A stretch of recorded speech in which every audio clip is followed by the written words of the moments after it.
Thanks everybody for coming. This talk's going to be maybe a little bit different than some of the other speakers.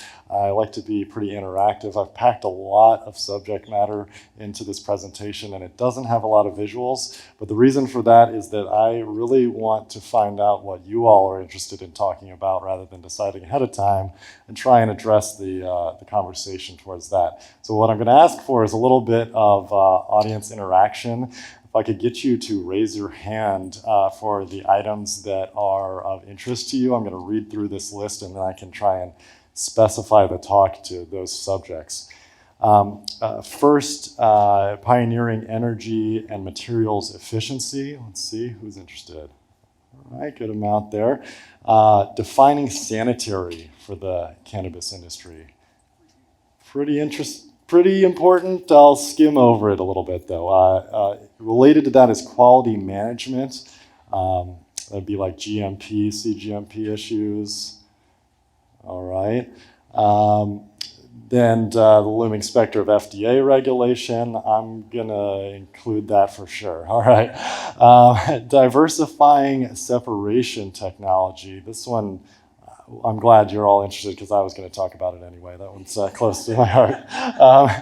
And within that, there's the return to hydrocarbon solvents. That's just sort of a subcategory there. And then end-to-end automation and inline sensing. All right, yeah, I'm glad I'm hitting some good notes for you all today. We'll try and pack it all in here. And then process intensification for solvent holding limits and workforce safety. That's related to end-to-end automation, and I'll just try and touch on that there at the end. I've got a little bonus slide too if we happen to have extra time, which is probably impossible. As far as defining sanitary and quality management, right now, there are no sanitary standards for the cannabis and hemp industry, not at least that are being enforced by any agencies in the United States. Other industries have come to consensus standards through entities like ASTM that are currently working on those standards for cannabis and hemp industry as far as what's allowable for equipment that is being used to manufacture products that are considered sanitary and suitable for human consumption. The dairy industry, for example, differs quite widely from the seed oil industry in terms of definitions of what can be used. Where can you put threads? Do you have to use tri-clamp on everything? What is the quality of a surface polish that's needed on a surface in order for it to be considered sanitary? None of these things are probably things that you're dealing with yet on a day-to-day basis, but what I'd just like to present to you today is that CGMP is coming, and with it there will be a definition of sanitary. That means that when you're buying equipment, especially if you're in the market for anything that is custom fabricated or imported from overseas, be sure that you're thinking about forward compatibility. This means wherever possible, use sanitary fittings like tri-clamp or other sanitary approved fittings from dairy or pharmaceutical industry. Don't go having every connection on your extractor or on your process equipment be NPT thread, which is your standard pipe thread, which is suitable for water sanitary piping, but is not suitable for pretty much any food product that's out there right now. And so as food and pharma go, so very likely is the cannabis and hemp industry to go. I want to talk a little bit about CGMP and specifically HACCP, the Hazard Analysis and Critical Control Points. This is a set of laws and regulations that was pushed through, I believe, about 5 years ago. It's very slowly being phased into mass industry, starting at the top, the largest scale industries, General Mills, those sorts of companies are already getting their factories to this standard. Basically, this is an initiative to try and prevent terrorist activities or other threats from attacking the food supply. What that means is there's going to be increased paperwork for your batching.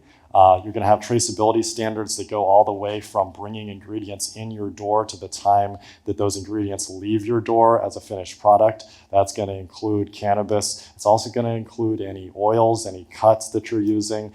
potentially even the solvent that you're using is eventually going to need to be tracked batch-wise, so that if there's ever an issue, they can track an individual product from its product code back to the time, date, and location that it was manufactured.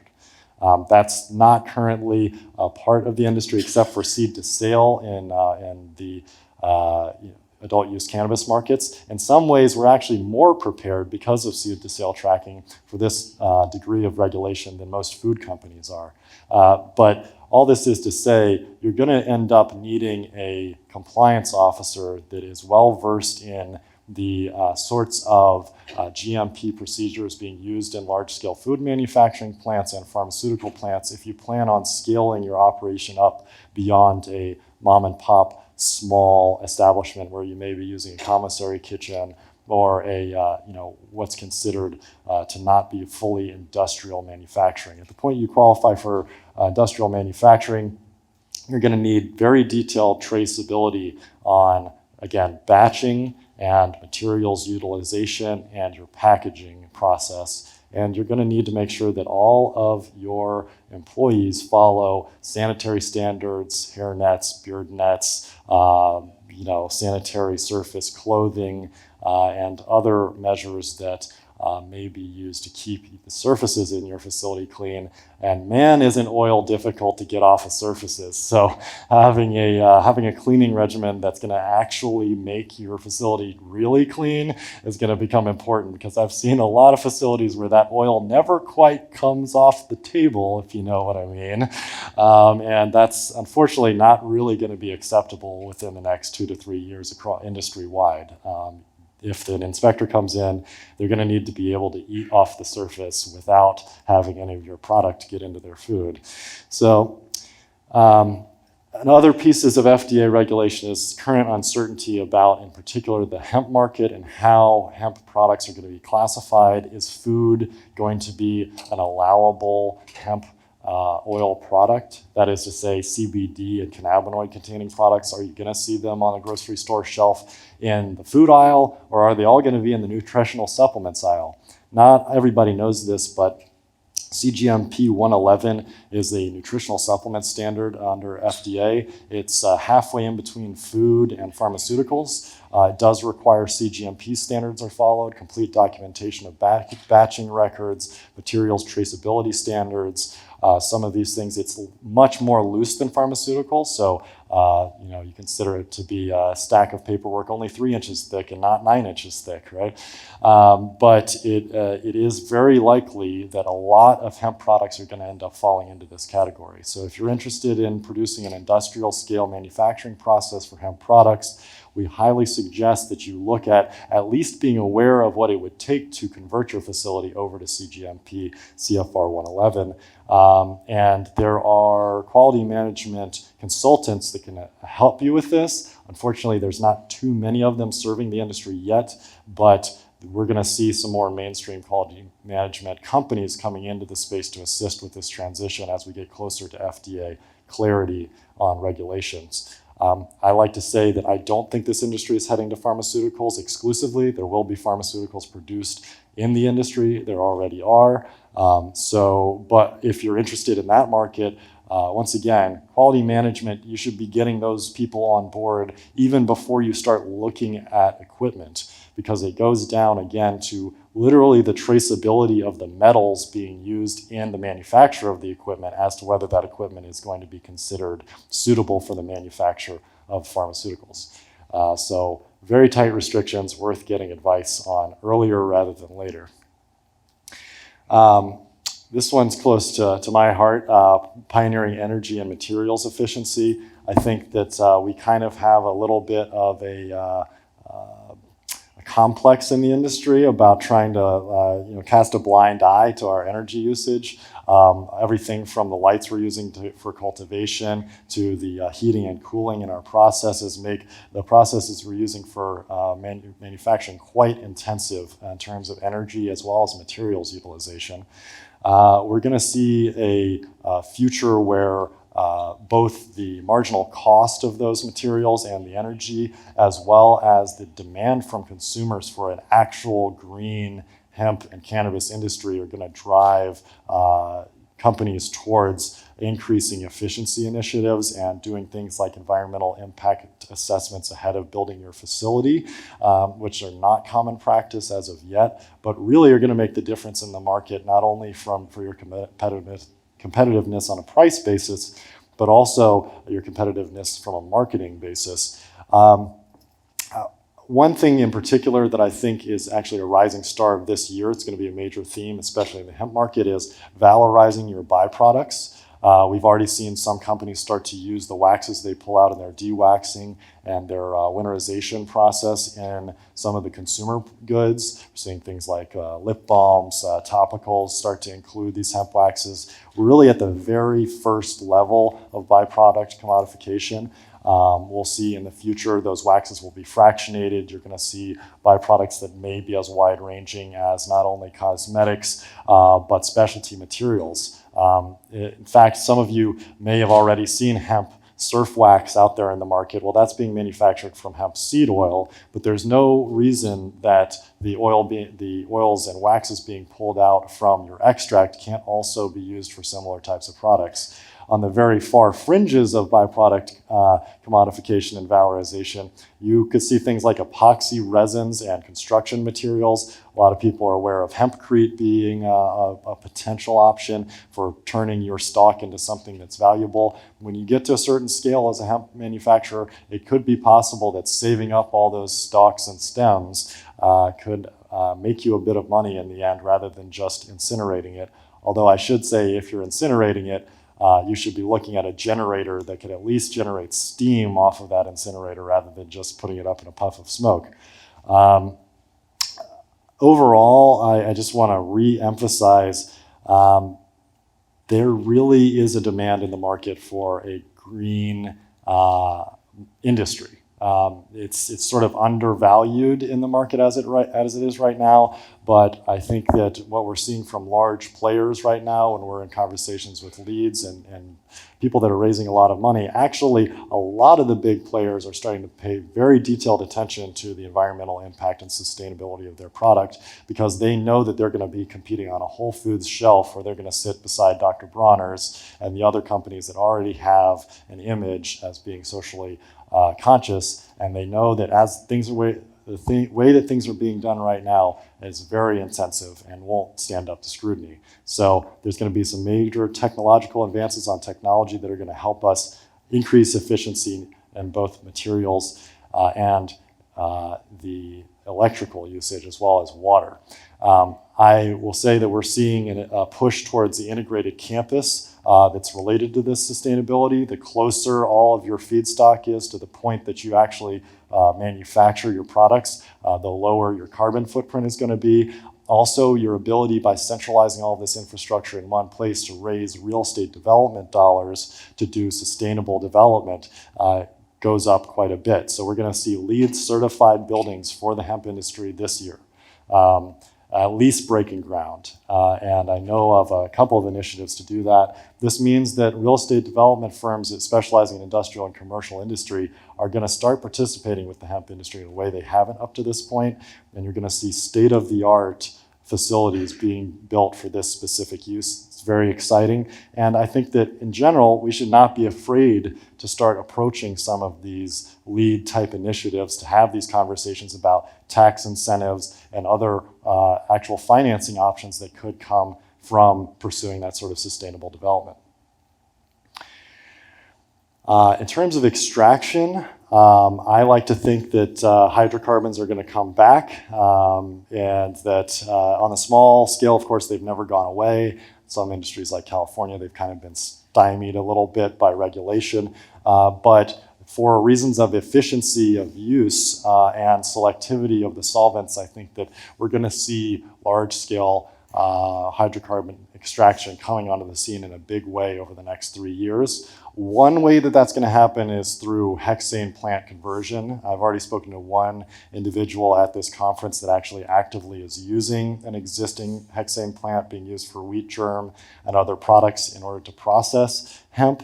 That means that these facilities that can process anything up to 50,000 pounds in a day plus are going to be coming on the scene. Now, do I think that's a death knell to the small producers? Not at all. I think they're going to find that there's some real problems that they need to overcome with those large facilities, and also that they're going to really be tailoring themselves to the large-scale cultivation operations. So you'll see joint ventures between very large cultivation and very large existing industry. That said, I don't think that they're going to have the peak efficiency. The absolute lowest marginal cost of production is likely still going to be propane and butane extraction once it can be fully industrialized. It's been specialized in other industries and used as a trade secret. I think its time is here to become a mass applied technology. I should also mention that one of the reasons I think that's the case is that complex solvent systems and in solvent post-processing has some big advantages in hydrocarbons over alcohols. And I would like to specifically point out solvent partitioning, something that's pretty unapplied in the industry up to this point, largely because it requires pretty complex organic chemistry. But this is essentially taking two separate solvent streams, converging them and mixing them, contacting them, doing Macilla refinement is one way that you can do this in order to extract in liquid state one compound away from others. So this could look like decolorization, it could look like deodorization, it could look like very specific, very fine separations that we haven't even thought about yet. Now, this is going to require in-depth analytical and likely will be coming as soon as the major engineering universities get involved with public-private partnerships, because that's where a lot of this optimization work is done right now for other industries. Talking a little bit more about that, essentially, as a primer for this, for those of you that are interested, think about polar solvents, non-polar solvents. Easy one to think about would be water and butane. If you put water and butane into one vessel, they're going to separate out and form two separate layers. By contacting those in such a way that they have a very high surface contact, you can actually extract, for example, chlorophyll out from your hydrocarbon solvent. So if you're using filtration right now, this is an alternative to that doesn't require a filtration media, and so that could be very interesting. Now, as a downside, you then have to effectively separate the two solvents away from each other and possibly evaporate both of them separately. Cost burden could be pretty high, but I think the technology is already here on a small scale, and it's going to be coming into a lab near you. We've heard a lot already today about membrane technology.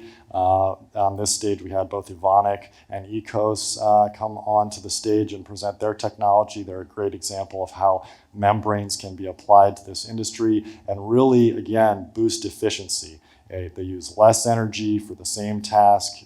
They're not using very low temperatures. Instead, they're using high pressures, which are less energy intensive to achieve.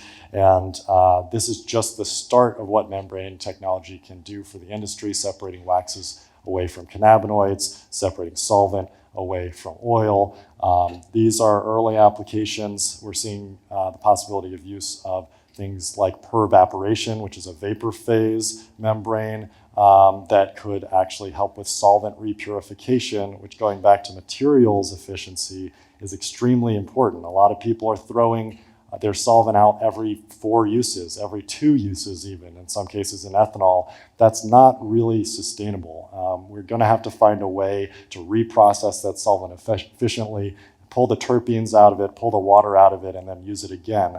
As of right now, even the mainstream industry being used by other large industrial applications, they're shying away from it because of the combination of water, terpenes, and alcohol. They're saying that there's not an existing off-the-shelf solution that can handle all 3 of those things readily. I think that just means that wherever that solution is, it's hiding from the main industry at this point. But within the next 3 to 5 years, we're going to see a really great membrane-based solvent repurification technology come on the scene. That said, I don't know that for sure. All of these are future-looking statements, and I'm just doing some forecasting based on the intelligence we have. I should say that these are not all things that we sell now, although some of them are. we do work with Ecos and Evonik to deploy those into hemp operations that we are building out today. Let's talk a little bit about automation. I know that that was very exciting to a lot of you. As it is right now, most people think automation, they think there's a PLC on my extractor that makes it so when I push a button, it runs for X amount of time and pulls the liquid out.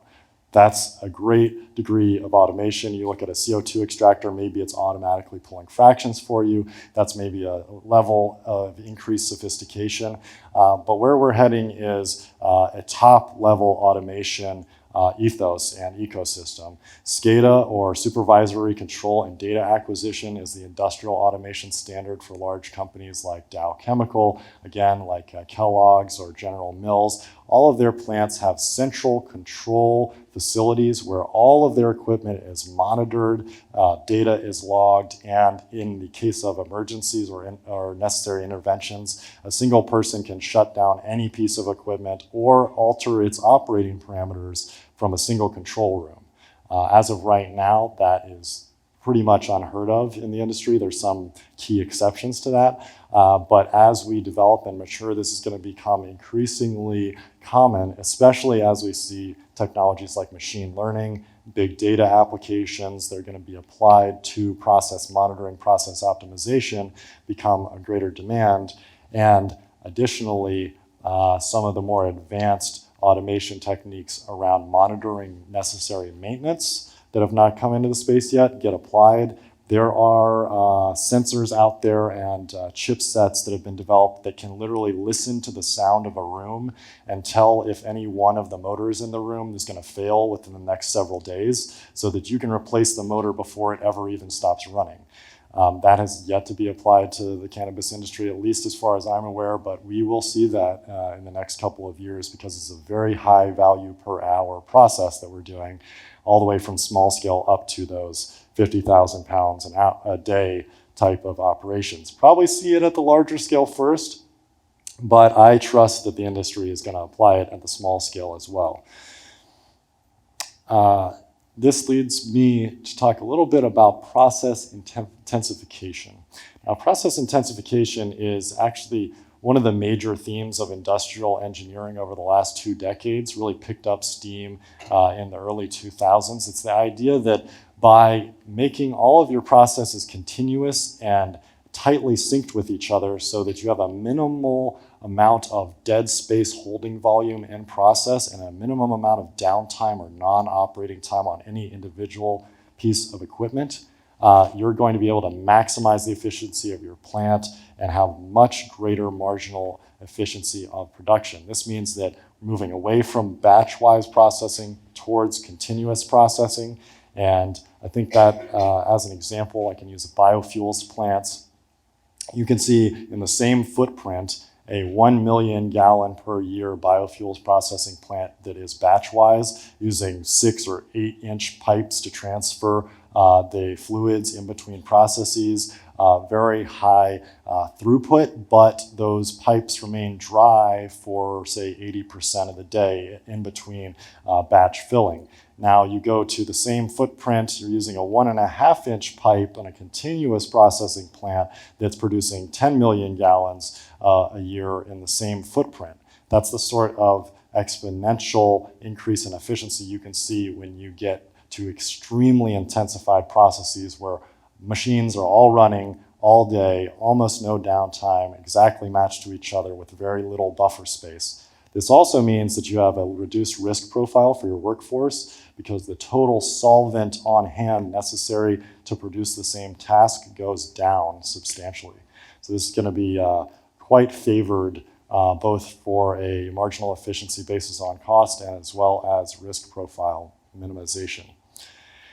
That said, big catches to approaching this. There's a reason you don't see a lot of continuous processing in cannabis yet. You need very tight calibration on all of your sensors, very tight process monitoring, and you need equipment that is sized exactly between one process and the next.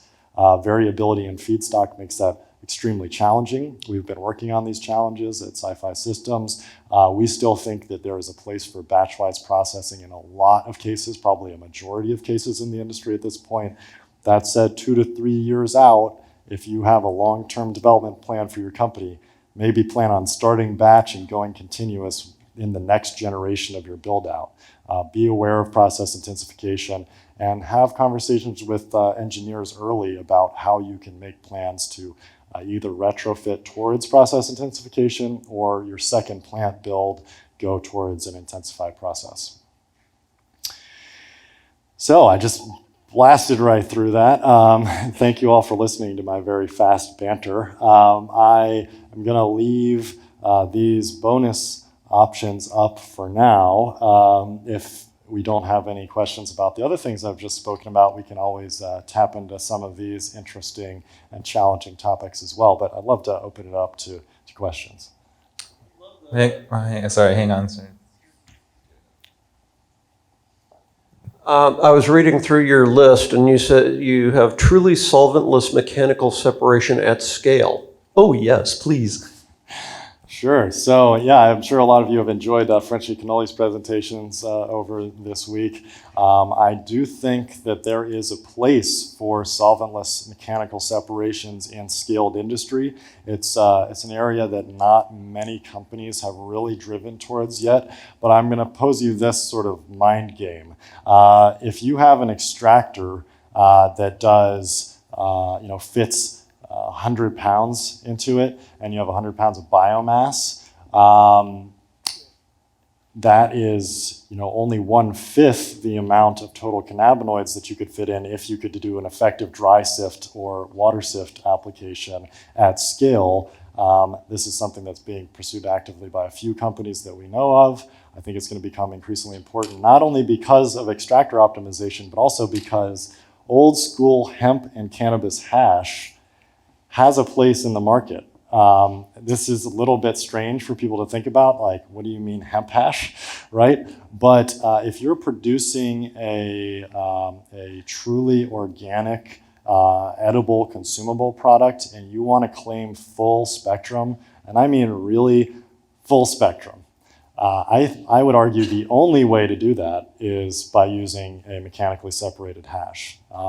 Broad spectrum you can achieve through solvent extraction, but full spectrum, meaning including the fats and waxes that are present in the plant, the trichomes are the only way to get a truly full spectrum, and they're actually potentially very efficacious used on an oral dosing basis for their content in acidic form cannabinoids. Because they have an absolute minimum amount of processing done to them, they're going to have a very high level of CBDA, THCA, and the other entourage that you may have difficulty getting from a solvent extracted material. That said, there are ways to get around all of these things. You can, of course, go to reconstitution. But that said, if it's simple and it can be done, somebody's going to do it, and there's going to be a market demand for it. I guarantee it. That said, if you hope to sell hemp hash to the mass market, you better have a plant that only comes out at 0.1 THC because it is going to concentrate over that THC level otherwise. And that said, it's still perfectly usable as an ingredient for foodstuff. I would argue it would even be legal if you just take your keef, put it into a trail mix, put that on the shelf. Is that by weight lower than 0.3% THC? I think it is. Now, I'm not an attorney, once again, so consult your legal counsel. But I think that there are people that really want that product. Yeah. I should also say very impressive work being done by the rosin community out there, Future 4200 and others. You can create THCA crystals using a press technique. Now, I'd argue it's not quite as efficient as using a solvent-based crystallization process. But again, if you can do it on a small scale, you can feasibly do it at a large scale. So maybe we will literally see isolated cannabinoids out there on the shelf that have never seen a solvent sometime out there in the future. That said, will it be more cost effective? Hard to say. It may remain a specialty product. Anybody else? Yeah, I just had a quick question. Wonderful talk. I just want to know, how did you get into this industry? You're very knowledgeable, and you seem to have a wide variety of information at your disposal. Sure. So I came into this industry around 5 years ago, a little bit more. I invested in and then helped to manage a company in the specialty phytochemical extraction and purification space. We were producing research compounds for neuroscience institutions and both governmental and university institutions, supplying pretty much the top 20 neuroscience research programs in the country. In order to do that, there was the development of a small-scale production facility. We had multiple chemists on staff, and I was acting mainly at that point as a business advisory role, but my partners and peers in my company now came from that business directly. We started in the business of consulting for facilities development and process development. Initially worked on some CO2 machines, shifted from that to specializing in distillation, identified very early on the potential of white film evaporators to be a superior distillation technique for scale up. And from there switched from equipment specification and acquisitions to trying to partner with mainstream companies out of other industries to bring applicable technologies into the space. And through that, found contract manufacturers, built relationships with our engineers, and started specifying our own in-house equipment as well. So we're a blend between a process integrator working with third parties and then have our own in-house manufactured equipment as well. I like to think this is the engine we've built to pursue research and development, keep pushing things forward, and keep building those strategic alliances that are going to take the whole industry forward by leaps and bounds. I still think we're kind of trapped in between 1950 to 1975 right now in a lot of cases. Now that said, on the small scale, there's been big advances and innovations made. I just want to say thank you to all those extractors coming out of the roots, and especially those participating in collaborative development. Future 4200, got to shout them out again. But that said, there's a lot of very applicable industrial technology at the cutting edge that companies just aren't willing to apply yet, and they will be, especially now that hemp is legal. We're going to see more and more of those vanguard companies focusing on this space as an opportunity. All right, who else? Yeah. All right, question over here.